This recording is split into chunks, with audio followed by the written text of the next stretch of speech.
Anak pendeta Kristen Protestan ini mendapatkan hidayah melalui Bible-nya sendiri.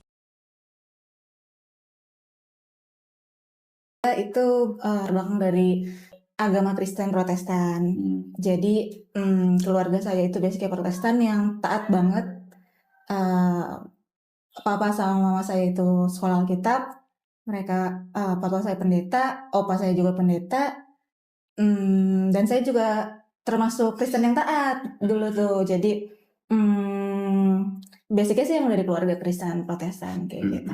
Sebenarnya dulu tuh saya pernah berpikir ya, pas waktu masih SMA atau kuliah, kayak semester pertama itu, saya tuh pernah mikir, dan dunia ini kan udah beribu-ribu tahun sebelum kita ada. Orang-orang yang udah pergi, itu kemana jiwa-jiwanya? Kalau memang di agama yang dulu saya pelajarin kan itu, yang saya yakinin itu kan, kita menunggu ya di hari kehakiman terakhir gitu untuk terhitung dosa-dosa kita sebelum nanti ada hari kiamat gitu. Memang saya pikir apakah proses reinkarnasi itu ada kayak gitu kan, karena basicnya memang mama saya juga Cina kan. Jadi pertanyaan-pertanyaan itu selalu muncul juga. Terus kalau misalkan surga dan neraka itu ada, kayak sepenuh apa sih, iya nggak sih gitu kan, orang-orang kan jujur banyak banget kan mas gitu kan. Terus kalau Tuhan itu maha gitu kan, dan kita terus saya tuh ngerasa kayak gini, kita tuh kayak Tuhan itu bikin kita tuh kayak mainan gitu, kayak ciptaan. Dia tuh mau bikin ada yang hidup terserah dia, ada yang mati terserah dia gitu ya nggak sih. Dia mau bikin kehancuran di mana, dia bikin kebahagiaan di mana itu terserah dia. Tapi kalau emang dia bisa menciptakan semuanya itu bahagia gitu kan, kenapa enggak, kenapa harus ada yang sedih gitu. Nah pertanyaan itu tapi saya nggak pernah kayak sharing sama teman-teman saya yang lain, yang mau yang Kristen mau yang di luar Kristen gitu kan. Karena kalau kita sharing masalah kayak gini kan sebenarnya pikiran kayak gini tuh harus ke orang yang juga open minded ya. Jadi kalau misalkan dia udah saklek dengan sesuatu, kita susah diskusi gitu. Jadinya malah debat bukan diskusi gitu ya. Sedangkan kan pikiran-pikiran kayak gini kan menurut saya wajar ya gitu, muncul di masa-masa pertumbuhan gitu ya. Terus kemudian sampai akhirnya suatu ketika saya pernah juga diskusi sama teman saya tentang masalah tentang hal kayak gini. Dia bilang ujung-ujungnya ya memang ada hal-hal yang tidak dapat dijangkau sama akal manusia gitu. Nah saya tuh nggak pernah berpikir untuk kayak keluar dari agama atau mencari di luar dari agama atau keyakinan saya sendiri gitu. Karena saya taat banget, saya juga ngajar sekolah minggu dulu. Iya, terus pelayanan juga di gereja gitu. Dan nggak pernah kepikiran buat belajar di agama lain, sama sekali nggak pernah kepikiran. Jadi kayak saya punya pertanyaan, ya udah kalau memang dapet ya udah, kalau enggak ya udah kita kan ngejalanin yang udah ada aja gitu. Sampai suatu ketika saya ketemu sama teman saya lah gitu. Terus saya tanya apa yang menurut saya jalan pikirannya, cara berpikirnya sama gitu kan. Tapi dia udah Islam dari lahir. Terus kebetulan dia bilang meskipun dia Islam dari lahir, dia juga pernah mempertanyakan pertanyaan yang sama gitu kan. Akhirnya dia juga mencari, beberapa tahun dia mencari tentang apa yang dijalanin dia ini udah benar atau belum gitu. Akhirnya dia bilang gini, saya bisa ngereferensiin satu YouTube sih kata dia gitu kan. Coba, tapi ya terserah mau ditonton atau enggak aja. Dan itu YouTube-nya Jeffrey Lang. Jeffrey Lang itu seorang ahli matematika, orang Amerika kalau nggak salah. Dia berawal dari berawal dari Kristen, ateis, terus masuk ke Islam. Terus pas saya lihat, saya nonton, itu bukan nggak berasa sih, pas di menit keberapa gitu, dia kan menceritakan tentang background-nya juga.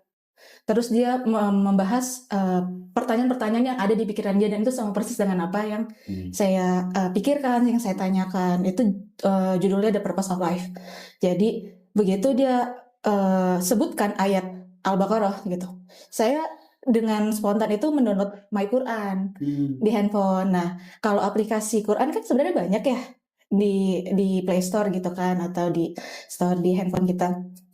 Di My Quran itu ada kayak catatan kaki. Jadi pas saya baca, oh gini gitu alasan kenapa Nabi Adam itu diciptakan kayak gitu. Terus habis itu saya baca lagi ke bawah tentang oh Bani Israel tuh ini artinya, oh Yahudi tuh ini artinya gitu. Jadi semakin saya nggak ngerti gitu, maksudnya semakin saya baca semakin saya penasaran gitu kan, semakin kayak oh jadi kayak gini, oh jadi kayak gini. Jadi saya baca terus sampai Al-Baqarah itu habis, tapi nggak dalam satu waktu ya, karena setelah itu saya masuk, saya tonton juga Khalid Basalamah tentang Sirah Nabawiyah kayak gitu kan, terus saya baru paham oh kayak gini. Terus Felix Shaw salah satunya juga tentang sejarah peradaban Islam, itu Masya Allah itu emang dia keren banget sih gitu kan. Terus saya lihat oh jadi kayak gini gitu. Jadi maksudnya banyak banget hal-hal yang saya tulis dan saya bandingkan yang sebelumnya saya nggak tahu, terus jadi tahu oh kayak gini gitu kan. Itu luar biasa sih Al-Baqarah, itu luar biasa banget. Dan setelah itu Al-Imran yang membahas tentang Isa. Jadi saya nggak ngerti kenapa urutannya itu bisa pas kayak gitu kan. Nah setelah itu kan saya udah yakin sebenarnya Islam ini agama yang benar. Kalau kita sudah tahu sesuatu yang benar tapi kita nggak mau mengambil itu kan artinya kita kufur ya gitu kan, kita menutup diri kita untuk hal-hal kayak gitu. Dan sampai akhirnya suatu ketika di sebelahnya kantor saya kerja itu penjaga yang sebelahnya itu pas lagi buka gembok, habis itu dia meninggal di situ. Jadi itu pagi-pagi banget kan, bayangin kita datang terus ngelewatin ada mayat terkapar di situ karena polisi pun nggak berani ngapa-ngapain sebelum ada apa direkturnya gitu kan.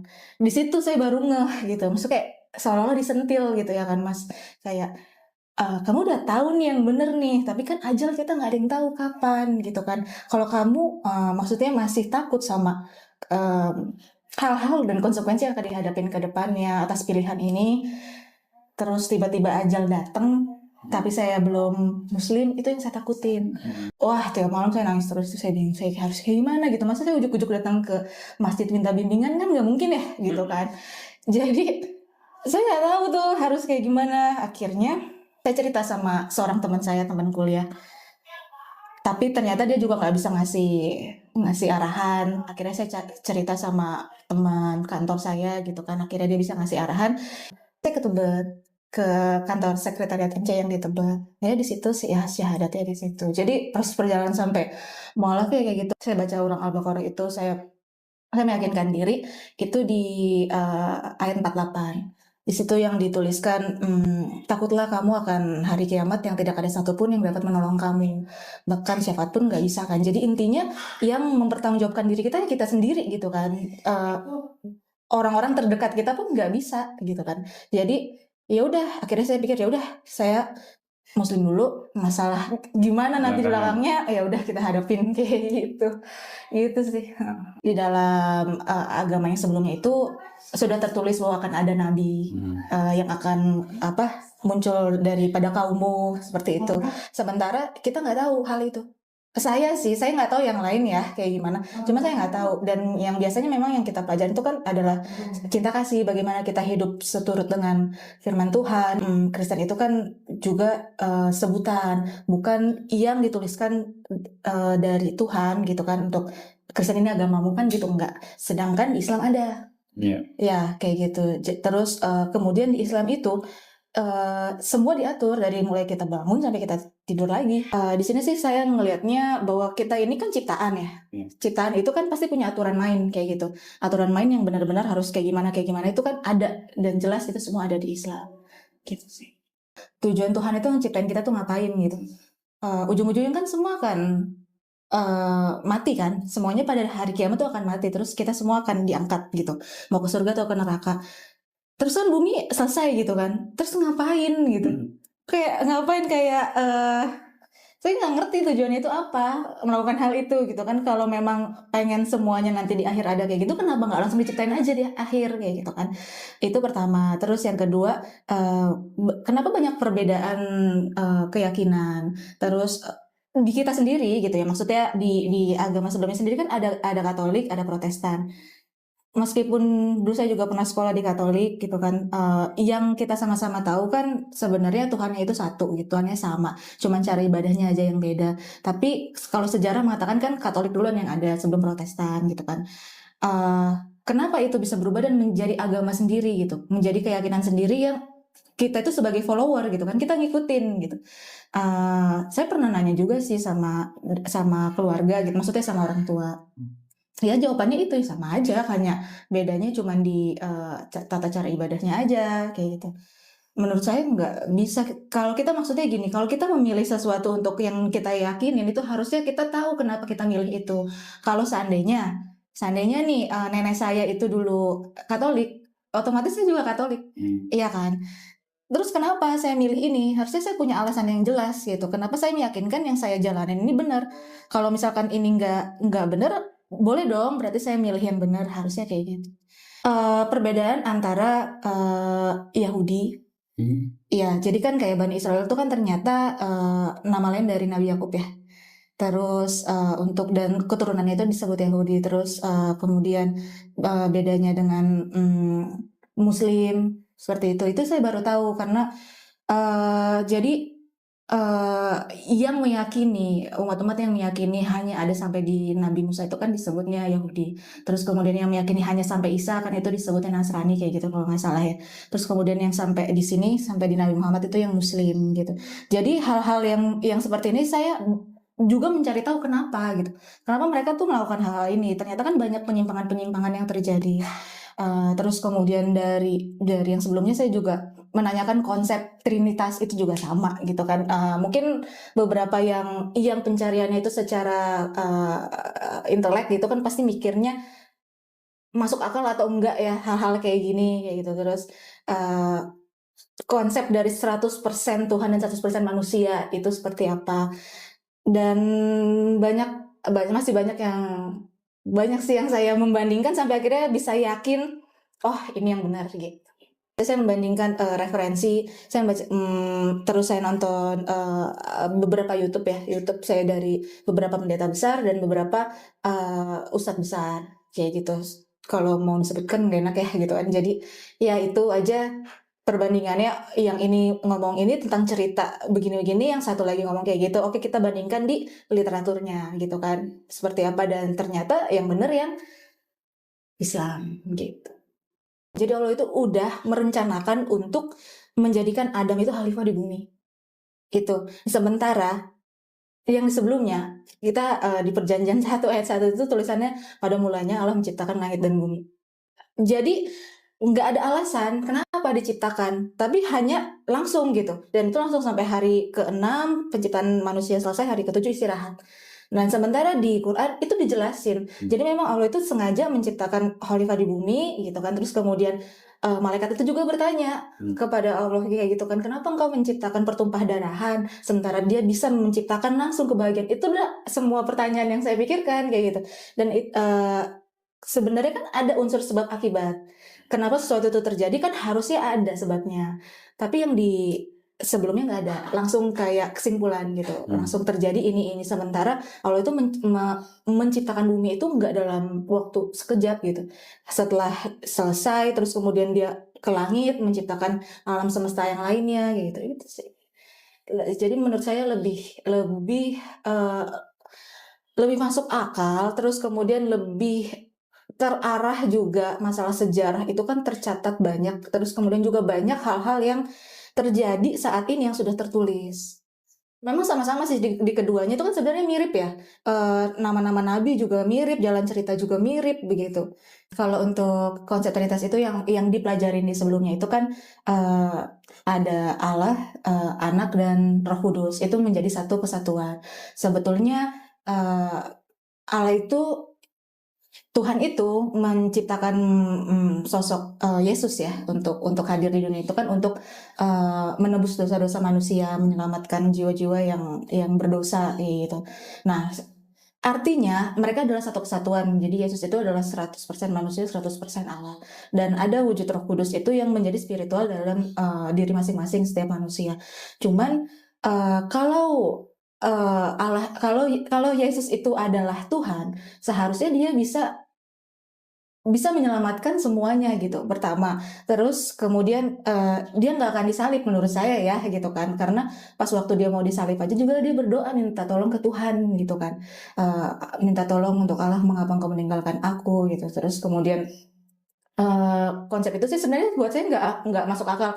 Tapi kalau kita dulu, bukan diajarin sih, kita itu dipercayai hal-hal itu, itulah karena kita itu, follower gitu, karena itu mengikuti. Jadi, oh ajarannya kayak gini, tapi kita nggak mencari tahu, eee, emang kenapa ini bisa kayak gini? Emang, apa ya, sebabnya apa? Kenapa bisa 3 jadi satu gitu kan? Terus kenapa bisa bisa Allah tuh berwujud manusia gitu kan, turun ke bumi se se se apa ya, sekuat itu kayak gitu kan. Terus kenapa bisa mati? Iya kan? Kalau misalkan emang itu Allah gitu kan.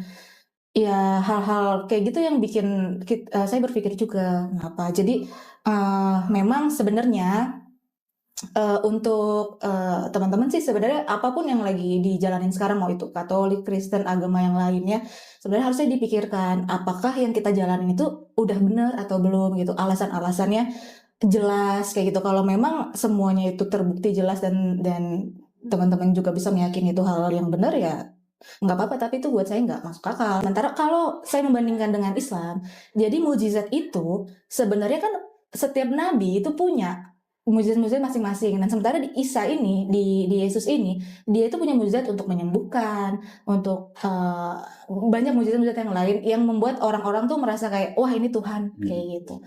Tapi kan kita juga mengakui bahwa Nabi Muhammad juga itu adalah utusan Allah kayak gitu kan. Cuman kita nggak mentuhankan Nabi Muhammad gitu. Jadi ada perbedaan di situ, di mana jelas manusia ini kita bergantung semua sama Allah kayak gitu. Nggak mau kita punya mukjizat apapun, tetap Allah yang maha gitu. Allah tuh bisa dalam 1 detik membalikan semuanya kayak gitu kan. Jadi manusia mana yang bisa melakukan hal itu? Pas waktu pertama kali saya masuk itu kan, saya mulai belajar, itu memang dipermudah sekali sama ibu-ibu MT itu. Jadi saya pas setelah syahadat itu kalau nggak salah hari Kamis, tadinya mau hari Jumat di pengajian ibu-ibu di Pondok Indah. Terus kemudian dipertemukan nih ke MCI Tebet. Pas di MCI Tebet, Pak Derongadi ngomong, tanya apa ada hal-hal lagi yang masih kurang yakin gitu kan. Kalau emang kurang yakin biar kita masih bisa diskusi atau belajar lagi. Udah, saya udah yakin. Setelah baca, maksudnya setelah banyak sekali literasi yang saya cari, terus kajian-kajian yang saya tonton, terus kemudian perbandingan yang saya tulis sendiri dan lain-lainnya, untuk masa sekarang, masa sejarah, masa lalunya dan masa depannya, kita maksudnya ke depan itu akan mau kemana, itu jelasnya semua di Islam. Setelah saya syahadat, 2 hari kemudian kan saya ikut kajian ba'da subuh tuh ya. Dan itu juga kebetulan banget yang ngisi langsung Ustadz Ali Hasan. Dan itu tentang hidayah. Jadi dia membeberkan, menjabarkan gitu, hidayah itu ada beberapa jenisnya gitu kan. Nah sebenarnya setiap orang itu memiliki hidayahnya masing-masing, tapi bagaimana mereka bisa menerimanya kayak gitu. Dan setelah hidayah itu diterima, yang paling berat itu adalah istiqomah. Kadang saya tuh juga suka nonton-nonton kajian-kajian, kan banyak referensi dari ustadz-ustadz yang bagus gitu ya kan. Itu yang bikin apa ya, iman itu refresh lagi gitu. Jadi kita ingat bahwa oh kayak gini, dan ilmu yang kita pelajarin tuh, maksudnya saya sendiri merasa kayak itu masih sedikit gitu. Masih banyak yang saya belum tahu. Dan saya senangnya kalau misalkan datang-datang ke kajian-kajian sunnah itu banyak banget kayak ilmu fikih yang baru tahu gitu. Banyak yang kayak oh ternyata kayak gini.